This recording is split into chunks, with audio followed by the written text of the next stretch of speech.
This is Kris Gardner of the Houston Round Ball Review, speaking with, some of y'all don't know who this man is, but Herb Baker.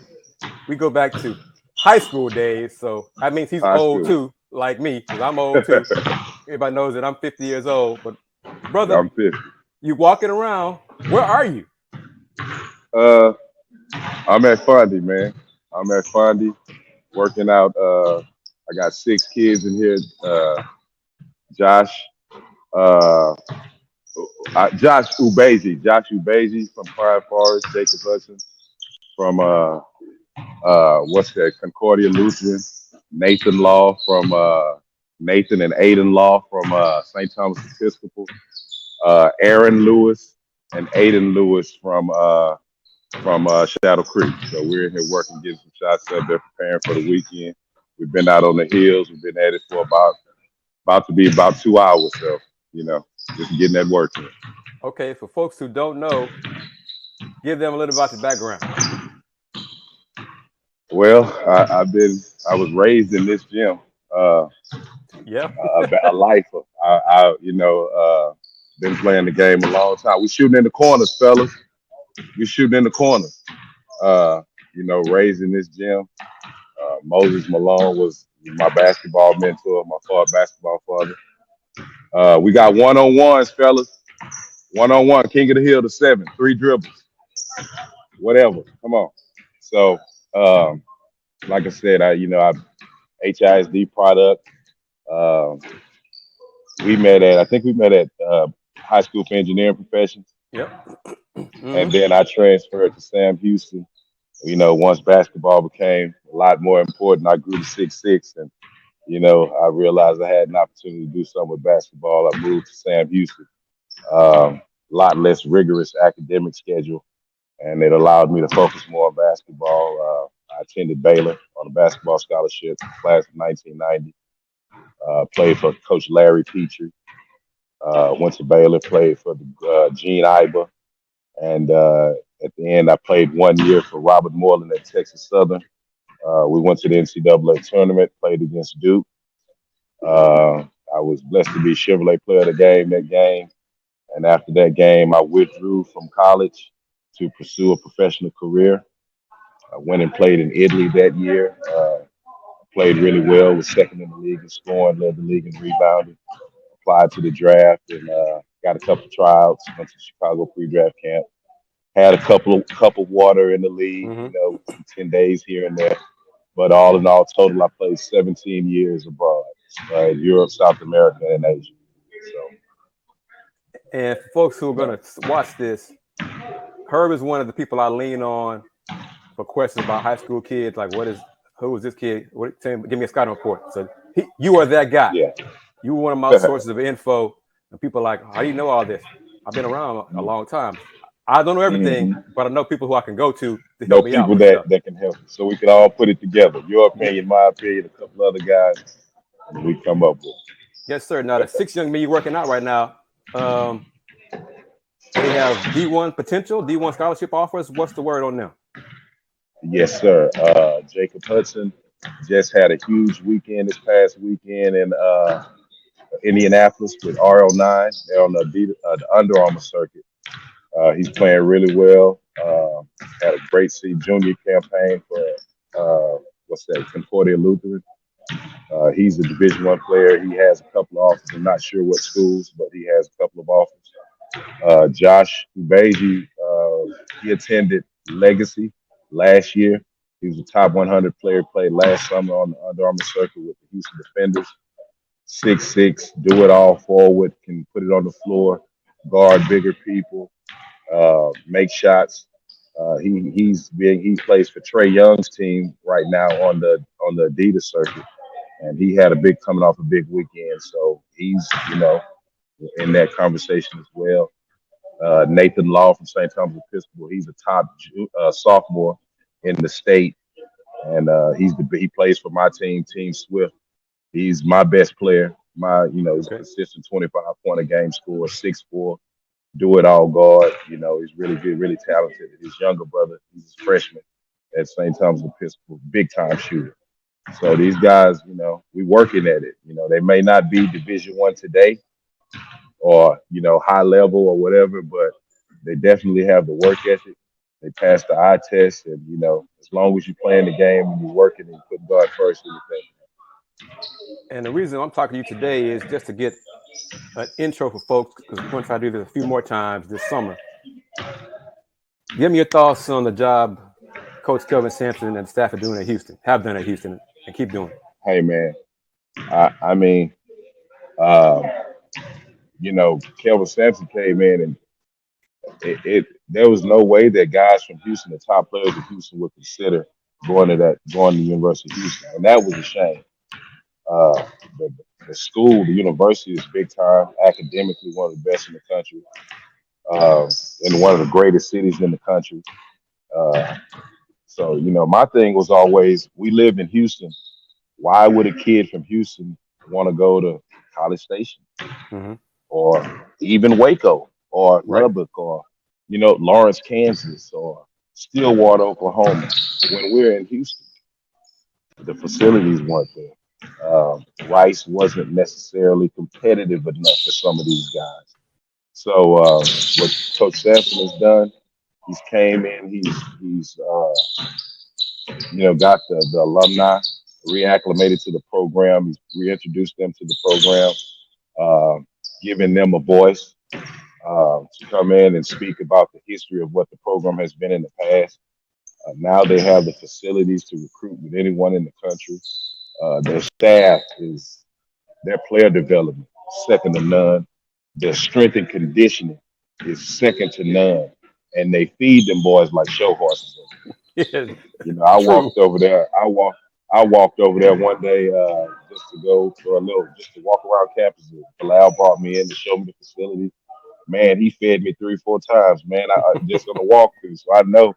The way they got snacks and all kinds of, they feed them like show hogs over there, man. Yeah. So, and then of course when you're affiliated with the Jordan brand, that recruits in itself. So, what are your thoughts on Fertitta Center compared to Hawthorne? Man, I mean, we're all for the nostalgia, but Hawthorne, it had its day. But what they did to renovate it, the Fertitta Center, there's not a bad seat in that house. There's not a bad seat in that gym. And so I really think that in the Big 12 they're going to be able to recruit and compete year in and year out, as long as that staff is in place and Coach Sampson, his coaching tree is going to be there. I think they're going to be a top 25, perennial top 25 program year in and year out. That was going to be my next question. What you thought the Big 12, the move to the Big 12 would do for the program? Huge move. And those of us that know, we know why it took them so long to allow University of Houston to come into the Big 12. We know that was OU and that was Texas. Yeah, now that they're gone, now the University of Houston can come into the Big 12. Yeah. Let's talk some Rockets, man, because I hinted at you. I didn't say your name in one of my last live stream, because you and I had a recent chat about Jalen Green. So give me your thoughts on camera on Jalen Green. I think Jalen Green is a really talented player. I think he's going to be a star in the league for a long time to come. But when you're rebuilding, I think that the opportunity to draft a player like Evan Mobley, 7 feet, very young, skilled. The guy could probably guard 4 positions on the floor. The opportunity to guard a 7-foot guy with that pedigree and the potential that he has, I believe that the Rockets may have missed the boat in taking Jalen Green over Evan Mobley. But either way, both teams, organizations got great players for the future. But I think for what the Rockets need here, I think he would have been a better fit. Saying that, what are your thoughts on Christian Wood? Christian Wood, I think he's a really good player for what he is. He's an undrafted free agent. I don't think you win a championship with Christian Wood being your leading scorer and your lead, maybe your leading rebounder, but not your leading scorer. I'm a big guy. When I played, it was about 6'8.5", about 250, and they told me I was too small to play in the NBA. Mm-hmm. And I see a guy like Christian Wood. He's about 6'10", 195. Yeah. So the game has changed a lot, true enough, but at the end of the day, it's about bigger, stronger, faster. And with Evan Mobley, I see him being able to put on 30 pounds in the future. Christian Wood has already put on 30 pounds. So you see what I'm saying? So in the long run, when you're talking about winning at a high level, is Christian Wood going to be the answer? Maybe not. You have doubts just like I do. Okay. Yeah. Another slim, skinny young man at Gonzaga, Chet Holmgren. What are your thoughts on him? Again, I think Chet is really talented, but Chet is 7'1", 7'2", and Chet is probably 175, 180. Yep. He played with one of my guys on the U.S. team, Kenneth Lofton Jr. Uh-huh. Kenneth Lofton Jr. falls on Chet Holmgren. He breaks him in half. Both of those guys are great players. We may be hearing some Kenneth Lofton Jr. news here soon. You may have some insight on that. No comment. No comment. Yep. No comment. But we may be hearing some news soon. But when you have a guy like Junior, he needs to tone his body down. He needs to tighten up.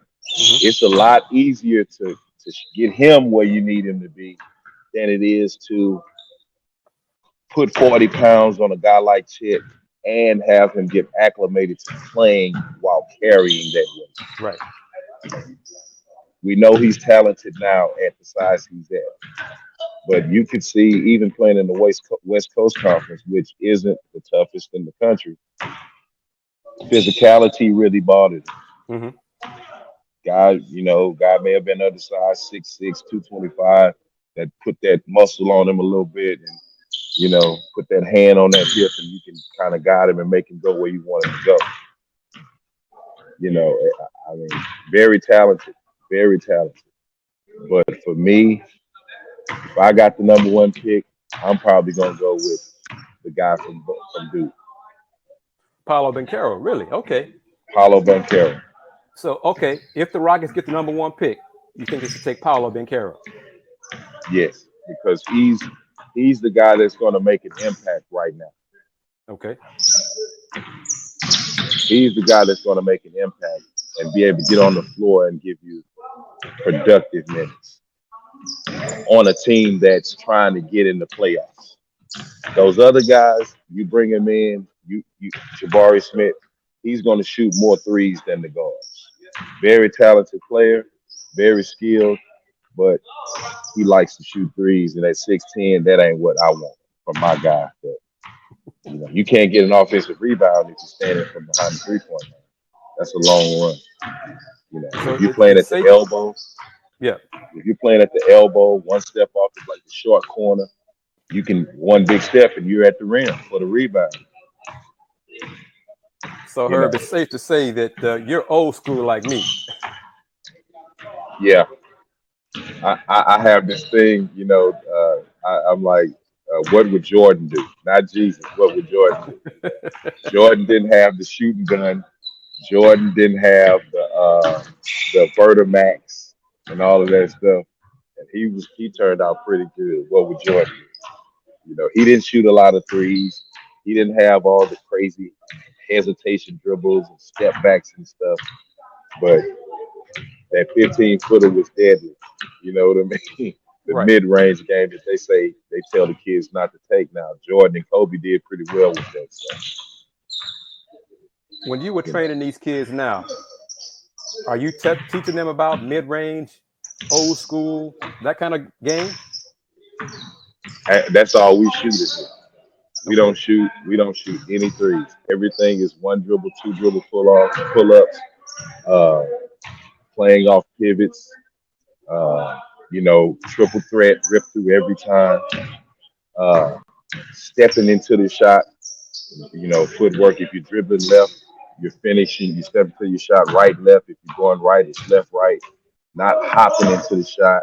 Mm-hmm. You know what I mean? Just, we got these guys in the NBA running and traveling with the ball and doing double and triple step backs. It looks good when it's going in. But when it's not going in, it's Russell Westbrook. It's James Harden. It looks good when it's, you know what I mean? Right. When it's going in.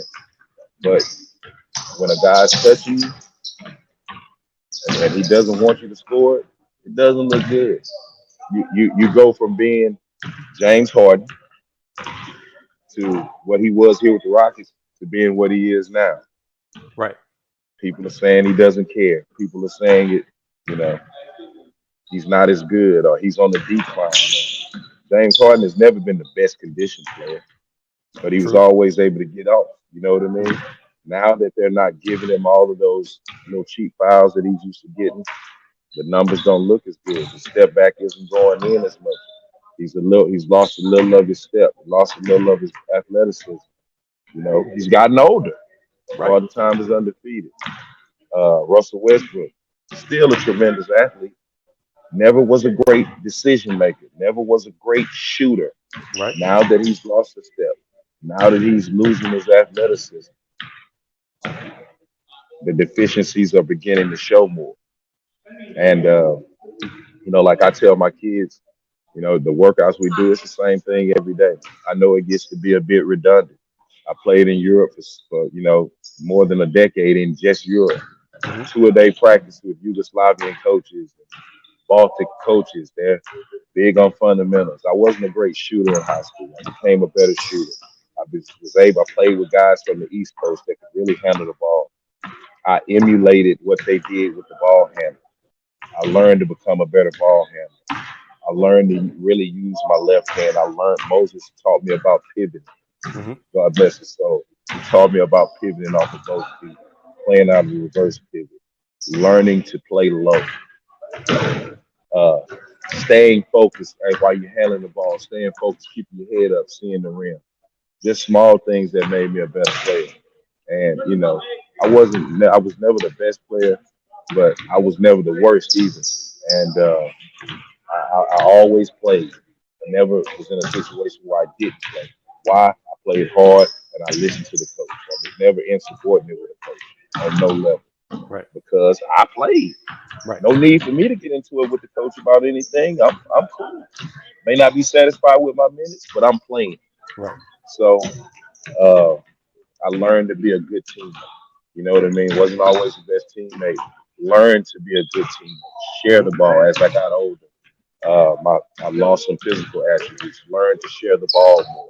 And I think this is what I offer the kids. A perspective of a guy that was good at one point. And as I lost some things, I had to adjust my game. Wasn't going up blocking shots. I had to go back to my Baylor days, Gene Ivan, defense, taking charges. I learned to protect the basket by taking charges. Couldn't block shots like I used to. Took charges. So just being able to stay around the game, if a guy can shoot, may not be able to jump as much, but he can make shots. There's a place for you. Being a star in your role, teaching guys to be a star in their role.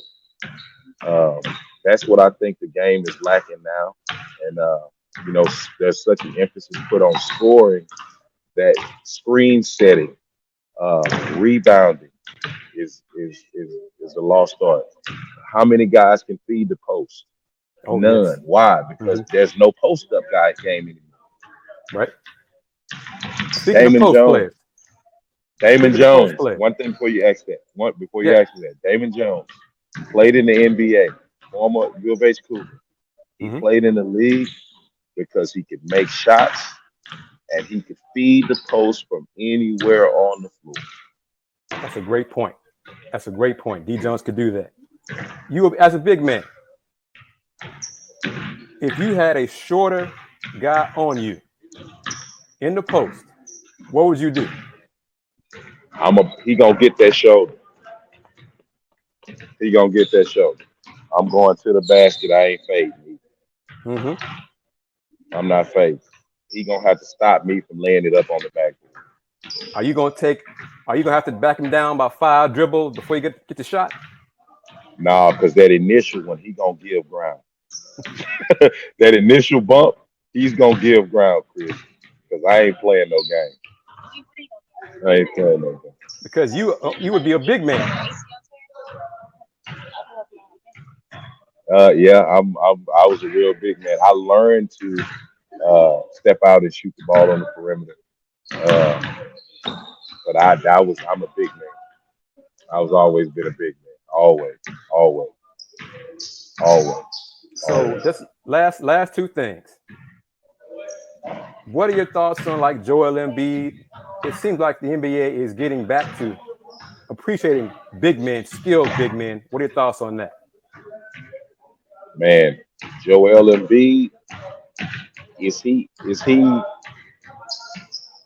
really good. They were saying that he was going to be like Akeem Olajuwon coming out of college. You know, he had the injuries that prevented him from playing early, and I didn't see it. But now, you know, in this league, he gets his numbers. He gets a lot of calls, but he's really skilled. He's making the three on a consistent basis. He passes out of the post really well. He's able to create his own shot off the dribble. He, Jokic, DeAndre Ayton, they're a little bit more perimeter than I would like to see guys be. Karl Anthony Towns, Bam Adebayo, these guys are able to step out and make threes and put it on the floor, 15, 17 footers, screen and pop. But I mean, I just think, you know, bigger, stronger, faster. If I have a smaller guy on me and I get it in the post, I'm not going to pass it out of the post. They're going to have to double to make me, you know what I mean? Mm-hmm. Or you see the guard that penetrates and he gets all the way to the basket and then he kicks it out for the three. It just, if I've got all the way 2 feet in the paint below the dotted line, man, you're going to have to stop me from scoring that basket. I'm sorry. Yeah. All right. You know, but, you know, the game is more toward the European way of thinking. Not so much isolation, extra pass balls. More sets, more playing off the ball, moving without the ball. It's a lot more fun, more conducive to scoring. The offensive guy has the advantage, and if you touch him, it's going to be a foul. So guys that shoot the ball well are going to have an opportunity to play on all levels, whether you're big, guards, forwards, whatever. Yeah, when college coaches talk to you and say, Herb, why don't you let your guys shoot threes? Or do they say that to you? Or they just know you're the guy for mid-range and close to the hoop? Well, I have some guys that can shoot it, but they're the only ones that's going to shoot it. Okay. We're not going to experiment on my team. And, you know, and my thing is the fact that's why I'm in here with these guys. We're going to work. We're going to keep working on the things that you do well. And so that you're able to show those in competition. But the things that you don't do so well, we're going to work on those. But we want to shy away from those until they become until you're a better 3-point shooter. We're not going to really have you running screen and rolls and then dribble handoffs until you become a better ball handler. Until you can handle the ball with both hands. You know what I mean? Jacob Hudson, he's a tremendous athlete. But he's a lefty, and those of us that know lefties are left-handed. So working with him more on attacking at the same speed going right because he's hesitant. When he gets it in that right hand, he's got this kind of, you know, the same explosiveness you have going left, You need to have that going right because then he becomes unstoppable. You know, just the things, footwork. Basketball is a game where you use your feet to get in position to use your hands. I believe that. I'm gonna take that with me. You know what I mean? I've never seen a guy with bad footwork be a great player. Mm-hmm. I've just never seen it. There are guys that play that have bad footwork, but they're not necessarily great players. Right. One last thing. Did anything in the first weekend of the NBA playoffs surprise you? Memphis. Okay. You thought Minnesota would have more problems? Minnesota's talented, man. Mm-hmm. Minnesota is really talented. Anthony Edwards is tough. Karl Anthony Towns is skilled. One of my former players, Jared Vanderbilt from Victory Prep High School, is one of the best rebounders in the league. Give me my ball, player. Kids trying to steal my ball out of here, Chris. No, just leave it there. I'm gonna get it. Don't walk out of here with it though, Aiden. Yeah, but that's the thing. I just think with Memphis, I was expecting, but I should have known better. Patrick Beverly. He's not gonna let Ja Morant get comfortable. He's not gonna let him get comfortable, man. Not gonna let him play his game. While other guys standing there and letting him, walk in the threes and hesitation dribbling the threes. Pat Beverly gonna gamble on that. He gonna foul out or he gonna get a bunch of steals. You know what I mean? So it's gonna be interesting though. It's wide open this year. We're gonna talk about it more in the next conversation. But as of right now, April 18th, who's your favorite to win the NBA championship? I would have to say Phoenix. Okay. I would have to say Phoenix. I think Chris Paul, this is his year. Devin Booker, he's got a taste of it. He's ready to lead from a scoring standpoint. Chris Paul is going to do what he does. I think DeAndre Ayton has taken a giant leap. Mikal Bridges is probably Defensive Player of the Year. They just have their backup point guard, Cameron Payne. He's rejuvenated in the NBA and found a place in the league. What's the wing, the tough Corey Brewer? Not Corey Brewer. Corey Crowder. Jay Crowder. No, Corey Crowder is his dad. Jay Crowder. I played Corey Crowder and we played against each other in Spain. Jay Crowder. He's a tough wing defender that makes shots. He's able to defend the 2, 3, and the 4 position. JaVale McGee. Defensively, defensively, I think they're the best team in the league from top to bottom. And Monty Williams, with what all he's been through with losing his family, I think that I just want to see a good man win. That he's done things the right way. He's a leader of men, and I just want to see him do well. Herb Baker, man, thank you very much. How can people find you on social media, Twitter, all that good stuff? Herb Baker on Instagram. It's First Option Sports. The number 1 ST Option OPTION Sports. On Twitter, _Herb_Baker. My man, thank you very much. Like I said, we're gonna try to do this again a couple of times a month throughout the playoffs. Finish out the work with Chris, the fellas, man.